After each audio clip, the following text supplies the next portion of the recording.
আসসালামু আলাইকুম দর্শক, আজকে রান্না করে দেখাবো হাতে মাখা গরুর মাংস। কিভাবে আমি রান্না করেছি এই মাংস সেটি জানার জন্য পুরো ভিডিওটি দেখার অনুরোধ থাকলো। প্রথমে আমি 1 থেকে 1.5 কেজির মতো আমি 1.5 কেজির মতো মাংস নিয়েছি, ভালো করে কেটে ধুয়ে নিয়েছি। এখন আমি একটি প্যানে নিয়ে এখানে আমি দিয়েছি 1 কাপের চেয়ে একটু কম পেঁয়াজ কুচি।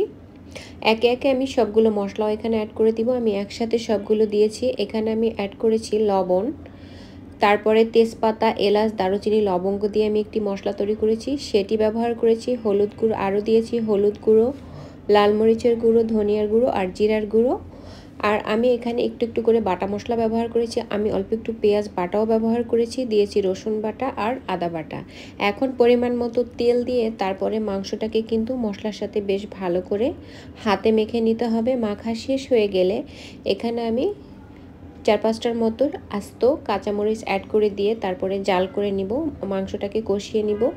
আর কষানোর ফাঁকে 2-1 বার আমি মাংসটাকে ঢাকনা তুলে তারপরে নেড়ে চেড়ে দিব। আমি প্রায় 15 মিনিটের মতো 15-16 মিনিটের মতো মাংসটাকে কিন্তু কষিয়ে নিব। আর কষানোর জন্য আমি কোনো এক্সট্রা পানি ব্যবহার করিনি, মাংস থেকে যে পানি বের হয়েছে সেটা দিয়ে আমি মাংসটাকে বেশ ভালো করে কষিয়ে নিয়েছি।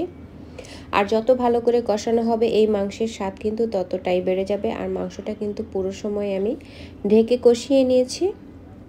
আমার এখন কষানো হয়ে গিয়েছে। এই পর্যায়ে এখানে আমি অ্যাড করে দিব পানি। আর এই ক্ষেত্রে কিন্তু অবশ্যই গরম পানিটা অ্যাড করতে হবে। আমি একদম ফুটন্ত গরম পানি ব্যবহার করেছি, মাংসতে কোনোভাবেই ঠান্ডা পানি ব্যবহার করা যাবে না।